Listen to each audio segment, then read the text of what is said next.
Hi there, welcome to this lecture.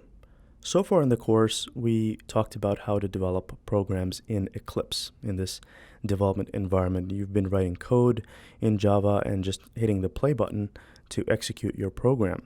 But you might be wondering, how do I, give this program to someone else, to a client to run or execute? And that goes into the topic of deployment, all right? And you can deploy your programs in Java just like any other programming language. You may have programs on your computer that you run all the time, and you just double click an icon and the program kicks off. So how would you, as a Java developer, create an executable file that you can send to your friends or family or anyone to double click and run? And the way to do that in Java is to use a jar file, JAR, which stands for Java Archive. And it's basically a collection of Java files that, you don't have to worry about the contents of this jar file. You just double click it and run it, and it will contain your program. So I'll go over an example of what a jar file is. Here on this website called sourceforge.net, you can download programs. And here's a program called Super Mario Bros. Java. It's basically the Super Mario game developed in the Java language. So all we have to do is download this file and double click it and run it on our machine, and it'll work just fine. And it's capable of running on Windows, on the Mac, as well as any other Linux operating system, as long as you have Java installed on your machine. Now, we've been developing software so far in Java, so we have Java installed on our machine, and we're capable of running Java programs because we have the JRE environment already configured on this machine, like I showed you, in the first one or two lectures of the course. So we should just be able to download this file and run it. So why don't you also go ahead and visit this link, sourceforge.net/projects/Super Mario Bros. Java, and you'll be able to download this game. So let me quickly download it here, and we'll run it to see how it works on our machine. And there you go, it's asking me to save this file, and notice the format. It's a Java archive. So I'm just going to save it to my desktop for now. It doesn't matter where we save it. So let's save it, and this is that jar file. So let's head over to the folder where it's been downloaded, and that's right here, mario.jar. Now when I double click this, my system is preventing me from opening it because it's saying that this is an unidentified developer. So my security settings on my computer is preventing me from opening this file. So your system may prevent it or it may not, depending on how strict your security settings are. Mine are set to be pretty strict, but I know this jar file, so I'm just going to go to my system preferences and enable opening this file. So for that, you just go to Security and Privacy, and you click on this lock to unlock it and enter your password, and click on Unlock. And when you go to the General tab, you'll see that it's saying Mario Jar was blocked from opening because it is not from an identified developer. I'm just going to click on Open anyway, okay? And hit OK, hit Open, and now it should allow me, let's close that. It should allow me to open this jar file. Let's double click it. And there you go. This is the Java application that has started. This menu that you're seeing here is from the Java application.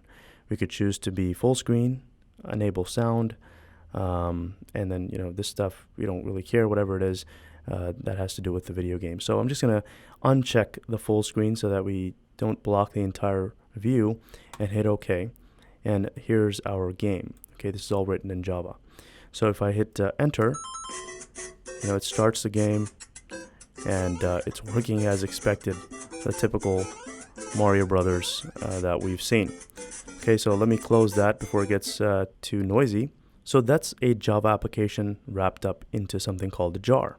Now, if we want to explore the contents of this jar, let's close this menu and go to our terminal. And I'm just going to expand this terminal window so that you can see everything. We can make this bigger by just doing Control+ if you're using the Mac. Now for a Linux-based operating system, if I want to navigate over to where I've downloaded that file, which is on my desktop, I could just go to CD and hit enter, and that's just going to change directory to my home folder, wherever that is. And I can figure that out by doing pwd. This is going to print the working directory. That's what that stands for. So it tells you where you are in the file system. So hit enter, and it's saying that I'm in the users/imtiazamod folder, and this is my home directory. If I type in ls, that's going to list all the files and folders in this directory. So let's hit ls, and these are all the files and folders. So notice that I have a desktop here. I saved that file to my desktop. So let's navigate over to the desktop by doing cd and then typing in desktop, hit enter, and now we are in desktop. And you could clear all the screen here by just typing in clear like that, hit enter, and that just wipes out everything. It doesn't wipe it out completely. You can still scroll up and you'll see everything that was there, but it basically scrolls down to clear the screen. So now we are on our desktop. If I type in ls again, this is going to list all the files on my desktop. Okay. Now the file that I downloaded was mario.jar. So let me clear the screen again. I could run that file by doing java-jar and then typing in the file name, which is mario.jar. This is another way. Hit enter, and notice that it will launch the program again. Okay. Now I'm not going to hit OK because I don't want that screen to pop up and make much noise. So I'm just going to close this for now. But that's how you launch a jar file from the command line. Now, if I want to see the contents of this file, I could do jar-tvf, which stands for the table of contents. T stands for table of contents. V stands for verbose, so it's going to give as much detail as possible in a verbose manner. And F stands for file. And now we specify the particular file, which is mario.jar. So hit enter, and this is going to list all of the contents, okay, all of the contents in this file. Now, this is not terribly pleasing to the eye, right? There's a bunch of stuff, and this is a fairly large program, but you can sort of make out that, you know, these are the different folders. We've got bricks, checkpoint, levels, and, you know, then we've got files all the way to the bottom. These are all the different class files, okay? So I can extract the contents of mario.jar. Let's try that. Let me clear the screen here. Remember, I'm still on my desktop, and if I want to extract the contents of that file, all I would do is jar-xvf, which stands for extract. V stands for verbose, F stands for file. And I can extract the contents of that file, so it's mario.jar. So let's hit enter. As a matter of fact, before I do that, this is on my desktop. So what it's going to do is going to expand all those folders and files right on my desktop, and I don't want that. That's going to be too messy for me. So I'm just going to head over to the desktop, take mario.jar, and put it into a folder so we have it more organized. So I'm just going to create a new folder here, and we'll call it extracted Mario. Okay, and let's just dump this jar file in extracted Mario like that. And now let's navigate over to extracted Mario. You could do cd and then specify the directory that we want to go to. So that's extracted Mario like that. Hit enter, and now we are in extracted Mario, which is in our desktop. So in this folder, if we do an ls, you'll see that mario.jar is here. Now if I want to extract the contents of this, I do jar-xvf, and then I specify the file name, which is mario.jar, hit enter, and now it has inflated or expanded or extracted everything. And where did it extract it? It extracted it in the particular folder that we're in. And I'll prove it to you. If I do an ls, that's going to list all the contents of this particular directory. This is in desktop inside of extracted Mario folder. So hit ls, and notice that we've got all of those folders. And I can navigate into each one of these folders. Let's navigate into, for example, the gears folder, hit enter, and then type in ls, and notice that it has two classes. It has codes.class and construct.class. So you can navigate the different jars, but you won't always have access to the actual code. Okay, this is compiled code, so we can't, change it, edit it. We can't modify the Java program in any way.